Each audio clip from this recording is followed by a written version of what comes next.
What is going on, YouTube family? Today I'm going to show you guys why the 2023 RDX is probably the best value in its class. This one here, being the advanced model specifically, has every feature that pretty much anybody could want in a vehicle in this class, and it still comes in right around $52,000 to $53,000 total. And with all the features that it has, I think that it makes a very, very good value proposition, as well as being one of the most dynamic vehicles to drive with respect to feel and speed and cornering and handling and things like that. So definitely want to take you guys on a quick look at this, and we'll go over the interior, we'll go over the features, we'll go over what comes standard with it, also as well as an optional package that this vehicle can be had with, and go over again the pricing, as well as powertrain, the cargo area. And please ignore the landscapers back there. They are doing their best to ruin my video, but it's all right. All right, guys, so feature number one that I like about this vehicle, that a lot of vehicles are starting to force you to use your phones and, you know, things like that to get to, is remote start. It's built into the vehicle. All I have to do is press lock on the key fob, hold the start button for just a second, wait for a few flashes, the vehicle is on. Now it will always turn green to let you know. Oh, I missed it, but I'll show you again another time. It'll always turn green to let you know if the vehicle's actually on, so you don't have to be standing at your window or listening by the door and at the garage to see if the car is running or anything like that. You just make sure that that light is green and you know that the vehicle is on. Also, please make sure if you're going to remote start your vehicle that the garage door is open. Please, I know it sounds like common sense, but please, folks, have your garage doors open if you're going to activate your remote start, for the safety of everybody in the damn house. Now, this feature here that I like about this RDX, it's kind of standard on a lot of things in its class. They just added it for 2022, but that's going to be power folding mirrors. That was not available until last year, which is kind of ridiculous, but now it's there. So when you lock the vehicle, they fold automatically, and when you unlock it, they open. Now, you don't ever have to actually use the key. There are going to be these little ridges on the doors. That's how you lock the car. You just touch there. Oop, I missed it. And then whenever you want to unlock it, you just act like it's open and just touch behind it, and it'll open for you. Now, if you have it set, it'll just do the driver's door, and then when you go back here, it'll beep again to let you know that it's opened everything else. So you can set that in your settings, or you can have it set where when you touch this door, it opens them all the first go. Now, the remote start is still active, so any heated or cooled seats, depending on the temperature outside or what you have the climate control set to, they'll be active. Your heated steering wheel will come on in the wintertime, things like that. It does come with 2-person memory. The wood is real. This is real open pore wood. You do get the leather on the doors, and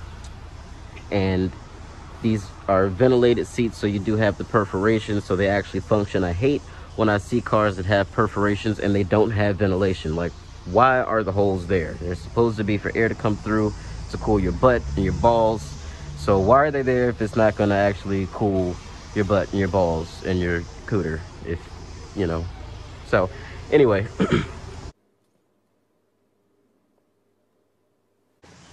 stepping into the RDX, take a look around.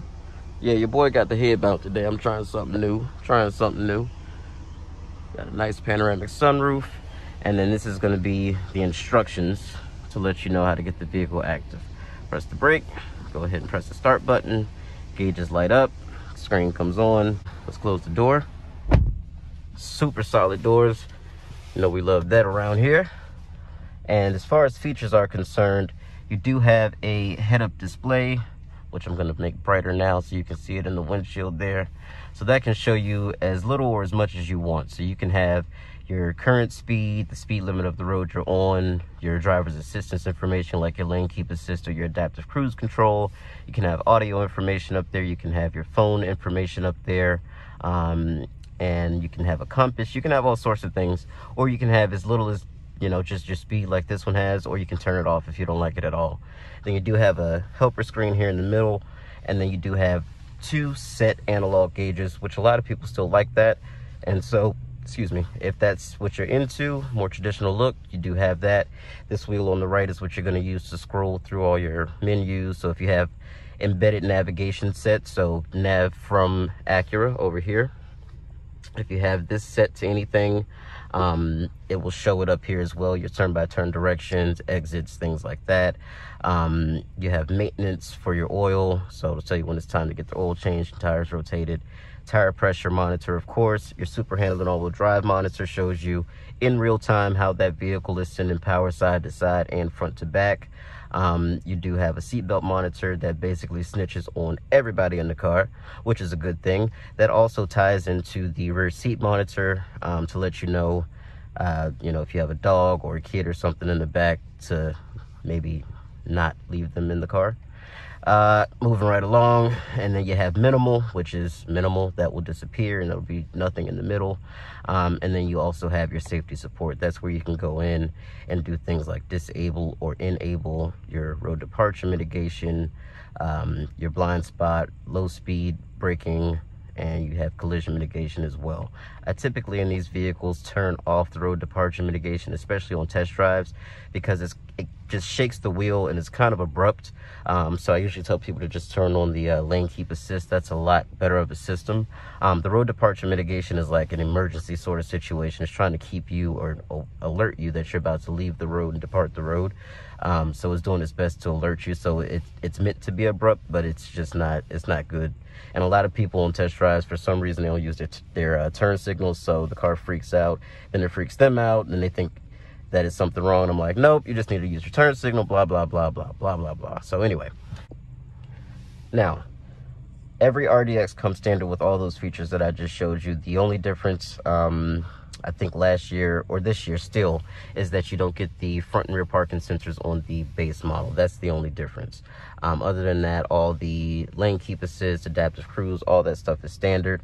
On this model as well, you're going to have your automatic function for your wipers, your headlights, high beams, everything is automatic. Here's your button for your heated steering wheel. And also with this model, you're going to have the button here on the end of the windshield wiper stalk to bring up your 360 camera. That comes standard on the advanced model. You can zoom in on the wheels to make sure you're not too close to either side, so that works really nice too. I want them to update the resolution and the sort of the graphics for this. The MDX looks a lot nicer when you put it into reverse, when you activate the 360 camera on the advanced model of that car. So I do wish they would kind of bring that up a little bit, but it is still nice nonetheless. You do have a dual zone automatic climate control with automatic heated and cooled seats, 3 stages of course. So that's there. And then you do have your dynamic mode selector here. So let me go ahead and turn the camera off. So there's your snow mode. You've got comfort, normal, and sport. Now, the reason that in the advanced model that means more than it does in any of the other vehicles is because with this, now you are also controlling the dampers for the suspension. So when I put this vehicle into comfort mode, which is how I typically start out, especially here in these Annapolis streets, they're horrible. Comfort mode is going to put the vehicle's ride into its softest setting. It's also kind of floaty, so if you have motion sickness, I don't recommend that, because it rides sort of like an old Cadillac in that mode. It's very floaty and wallowy, and it takes a second for it to kind of settle out, but some people really like that. But the good news is you can adjust that. With the other vehicles like the base, the regular A-Spec, the tech models, those have the same dynamic modes and they change some of the same parameters, but they do not alter the suspension dampening or tuning, so they will ride the same in every single mode. So it is nice to be able to do that with this particular vehicle. You do have a wireless charger down here, which is standard as well. In the, I want to say the Tech and Up, they may have, actually I think they added it for the base this year too. So the bases all get the wireless CarPlay and wireless charger as well for this year. You do get leather stitching on the dash here on this little portion. This is just injection molded plastic. It's sort of soft. It's not too soft actually, but it's not offensively, you know, hard or anything like that. It's not like, it's a good quality plastic. And then you have really nice leather coming down the sides here on both sides, nice and soft. And again, more of that wood trim. You do have a dual level glove box, which you can take that tray out if you want to. And again, you have your nice speaker covers for the 16 speaker sound system. This is an ELS 3D Studio. You got speakers in the roof. They go all the way back. So very nice. Another thing that I like about Acuras, and the only Acura that doesn't do this is the Integra, believe it or not, is our blind spot monitors are always built on the inside of the vehicle on both sides. And the reason is, if the mirror is knocked off or is damaged or something happens and the indicator is built into the mirror, that's not going to do you any good. If that mirror gets knocked off right now, this is still going to work. So that's why I like that about Acuras. My car does have it built onto the mirror, which again, they didn't do that. So that kind of shows you again that that's the Integra comes straight from a Honda product, because the Civic also has the same mirror design as well with respect to that. So the interior of this car, as far as I'm concerned, for $53,000, it's very nice. There are things that I think they should change and update, mainly the gauge cluster, and maybe a bigger screen. When I say a bigger screen, maybe just make it come all the way out to the edge. That would be nice. I think that would be enough. And update the camera graphics. Everything else about the system is actually pretty good. It's very easy to use, in my opinion. It's a one-to-one system, so you just touch where you see something, and then that'll light it up, and you click on it, and that's how you get to it. Another cool thing that I like about this car, you guys, I was showing you. See the lights? You got ambient lighting with this vehicle now, and that's going to come out of the doors, the floors, the center console here. And you can go into your system, and we'll go to vehicle, we'll go to lighting setup, accent lighting theme, and then these are all the colors that you have to choose from. One of my favorites is probably Bourbon Street. Love Bourbon Street. That's going to give you, turn the headlights on, that's going to give you orange here. It's going to give you purple down here on the floor. I don't know if you can see that on my shoes or not, but purple on the floor. And then you have, you have all sorts of stuff, all sorts of different ones. So Golden Gate usually looks pretty good. Amalfi Coast is a really good one as well. So that's going to give you the blue here. And I don't know if you can see that green down there on my shoes, but it's a really nice system, especially at night. It looks really nice. Then you do have some storage here in the center console, some cup holders, USB port, place for your phone. Again, this is genuine wood. You do have some additional storage down in here. Not super practical in the console area with respect to space and storage, but it does make up for it with a nice open area here. Pretty big glove box, and some nice storage on the side as well. I don't know if you can see that green coming down here in the door pockets too, but really nice ambient lighting system. Another thing they should do is add the two-person memory on both sides. I think that would be nice. The MDX comes with 3 on each side, so I think that was, very nice of them to add that to the flagship. But they should have they can add that to this too, and we'll take just a 2-person. It doesn't have to be a 3, but 2 on each side would be nice. You do have the window de-icer, which works faster than your typical defroster. That button is right over here.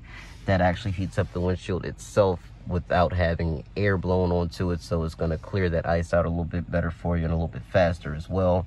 Of course, you have your parking brake and your brake hold, traction off, your head-up display functions, and then your driver, your safety support button right there. That's a quick access to that. So we'll go ahead and hop in the back, and I'll show you that next. All right. So, hopping in the back. So, very nice place to be back here. And let me go ahead and show you too. Let's go ahead and open up this pano sunroof so you can see, get that shade out the way. So again, materials carry through, soft injection molded plastic here, leather on the doors, your aluminum speaker covers, aluminum door handles. Again, a couple things I wish they'd change. I'd like to see some leather padding, some leather stitching or leatherette, something just to make this look a little bit nicer. And I'd also like to maybe see some sunshades here, let's have that too, because why not? There are vehicles in the class that have it, but look at this wonderful panoramic sunroof, brings in lots of light. This particular vehicle comes standard no matter what trim you get. Even the base comes standard with the panoramic roof, so that's nice. You do have rear seat vents. They are not climate controlled, but you can close and open them by going left to right and then do the direction for the airflow. You do have USB-C style ports back here. 3-stage heated seats for both the outboard passengers. And then here, which is really nice, this vehicle being all-wheel drive, you might expect some sort of drive shaft hump or something, but there really isn't. This hump comes up, I'd say, probably about a ½ inch off of this part of the floor here. So that little bit of difference is nothing. You can easily slide boxes across. You got a big screen TV you want to take home, you can slide that across here as well. You do have nice cup holders, and what I like about this is the fact that it actually stops. A lot of cars, they cheap out and they just make it flop and hit down here, and then your arm is down like that. No good. So like that, nice cup holders, and these seats do a 60-40 split, of course. And I'll go ahead now, we'll show you the cargo area. Right. Now the Advance does come standard with the foot activated tailgate, so you don't have to do that. This is also height adjustable. I can bring it up, press and hold this for about 3 seconds. Beep beep lets me know that it's recalled that setting. So now back here is where the party starts. So you got storage over here, nice USB port. You do have lots, and I do mean lots, of storage back here. Very conveniently, you can fold the seats down with these little handles, which is really nice. Seats do fold nice and flat. Get that out the way. Now you do have a nice trunk area under here, and look, spare tire. Nice. Won't get that on any of the A-Spec models. A-Spec regular or the A-Spec Advance. You have a little bit more shallow storage here and a really nice deep storage back here. So I always tell people, this is my little joke, if whatever you can't fit in the back of an RDX, you don't need to carry it. All right. Of course, this is powered on every single trim level. And this model, differentiating from the A-Spec models, has the more rectangular exhaust.